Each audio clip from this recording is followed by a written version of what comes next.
सो hello everyone. NTPC UG की answer key कल शाम को 7 बजे आउट हो चुकी है और जिसके भी काफ़ी अच्छे मार्क्स आ रहे हैं उसको very very congratulations first of all. And अगर मैं मेरी बात करूँ तो मैंने फॉर्म फिल किया था जम्मू कश्मीर जोन से और मेरे जो मार्क्स रैंक मित्रा पे शो कर रहा है वो शो कर रहा है 85.36। मैथ्स में मेरे फुल मार्क्स थे, रीजनिंग में मेरा एक क्वेश्चन गलत हुआ है और बाकी जीके में मेरे कुछ 6-7 क्वेश्चन गलत हुआ है। वो आपको स्क्रीन पे शो हो जाएगा मेरा स्कोर कार्ड। अच्छा, तो जहाँ तक मुझे लग रहा है कि क्योंकि मेरे रैंक मित्रा पे परसेंटाइल की अगर मैं बात करूँ तो मेरी परसेंटाइल कुछ 99 पॉइंट समथिंग परसेंटाइल शो कर रहा है और मेरी शिफ्ट थोड़ी इजी थी। रैंक मित्रा पे कुछ अराउंड 22-23 नंबर पे मेरी शिफ्ट को शो कर रहा है, तो शायद मेरे नॉर्मलाइजेशन में कुछ मार्क्स कम भी हो सकते हैं। तो नॉर्मलाइज रैंक भी मैंने चेक करी तो मेरी normalize percentile around 98 something percentile वो शो कर रहा है रैंक मित्रा पे। जहाँ तक मुझे लग रहा है कि जिसके भी 80+ मार्क्स हैं यूआर कैटेगरी में वो सेफ जोन में आ रहा है, या फिर जिसकी भी परसेंटाइल 95+ शो कर रहा है रैंक मित्रा पे वो सेफ जोन में है। तो हमको अभी से ही मेंस की तैयारी कर लेनी चाहिए। बाकी आपके क्या मार्क्स हैं आप कमेंट जोन में ज़रूर बताना।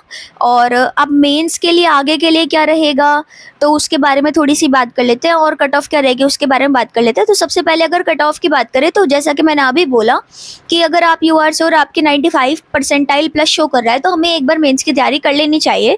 और अगर आप थोड़ा रिजर्व कैटेगरी से हो तो थोड़ा और आप अपने अकॉर्डिंग थोड़ा एज लेके चल सकते हो, 90 परसेंटाइल तक भी तैयारी कर सकते हो। ओके, अब मेंस के लिए तैयारी करनी कैसे है उसके बारे में थोड़ी सी हम बात कर लेते हैं। तो चलो एक बार देखते हैं कि मेंस के लिए मेरी क्या जर्नी रहने वाली। सो गाइस, मेंस की जो एक्सपेक्टेड डेट है वो अभी 16 सितंबर है और इस अकॉर्डिंग अभी मेंस में 2.5 महीने हमारे पास बचे हुए हैं, जुलाई, अगस्त और आधा सितंबर।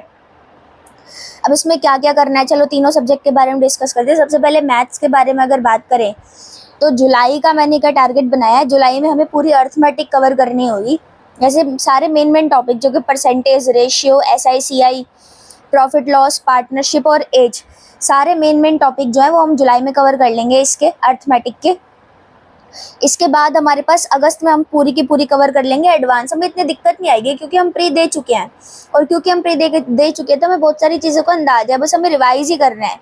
तो एलजेब्रा, ज्योमेट्री, कोऑर्डिनेट ज्योमेट्री, पूरा 2D मेंसुरेशन और 3D मेंसुरेशन, मतलब पूरी की पूरी एडवांस हम कवर कर रहे होंगे जुलाई में। ठीक है, तो हमारे पास अर्थमेटिक जुलाई में हो चुका था और ये हमारे पास एडवांस हो चुका था हमारे पास अगस्त में। अब इसके बाद जो भी बचे कुछ टॉपिक होंगे वो हम कवर कर लेंगे सितंबर में, जो भी हमारे पास बचे कुछ टॉपिक होंगे। इसके साथ हमारे पास जो भी PYQ हमें करने हैं वो PYQ भी हम सितंबर में कवर करेंगे। और मॉक्स भी हमें लगाने हैं, हम 2 मॉक लगा सकते हैं, 2 मॉक पर वीक। तो पर वीक 2 मॉक हम लगा रहे होंगे उस टाइम पे। तो मुझे पर्सनली गगन सर का समझ में आता है तो मैं मैथ्स करने वाली हूँ गगन सर से। अब अगर मैं आपसे जीके की बात करूँ तो जीके के लिए मैं फॉलो करती हूँ परमार सर को। अब परमार सर के लिए क्या करेंगे, जुलाई में मैंने सोचा है कि मैं पूरी एंशिएंट कवर करूँ, साथ में मिडाइवल हिस्ट्री कवर करें, इकोनॉमिक्स और बायोलॉजी, ये 4 मेजर टॉपिक हम कवर कर लेंगे जुलाई में। इसके बाद हमारे पास modern history, polity, physics, chemistry, ये चारों हम कवर कर लेंगे अगस्त में।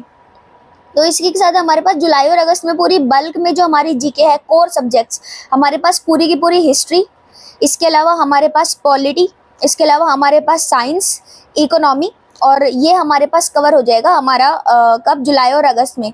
इसके बाद जो हमारे पास बचे हुए टॉपिक हैं, जो भी बचे हैं वो सारे के सारे हम कवर करेंगे सितंबर में। हमारे पास ज्योग्राफी बच गई है तो ज्योग्राफी और साथ में स्टैटिक, जितने भी जीके के PYQ और थोड़ी बहुत कंप्यूटर, ये चीज़ें हम कवर कर लेंगे सितंबर में।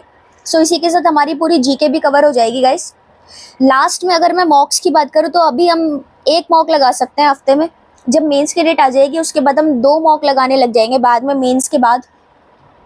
लास्ट रीजनिंग की बात करें तो रीजनिंग में कुछ ऐसा खास होता नहीं है, बस हमें रीजनिंग में थोड़ी सी कैलकुलेशन प्रैक्टिस होनी चाहिए। अगर आपने प्री दे रखा है तो आपको रीजनिंग तो आती ही होगी। इसके अलावा थोड़ी सी पजल्स की प्रैक्टिस करेंगे और मेंस के लिए थोड़ा सा हम कैलेंडर भी कवर कर सकते हैं। तो बस हमें मेंस में इतना ही करना है एंड दिस इज़ डन। हमें इतनी ही चीज़ें कवर करनी है, तो यही स्ट्रेटजी है।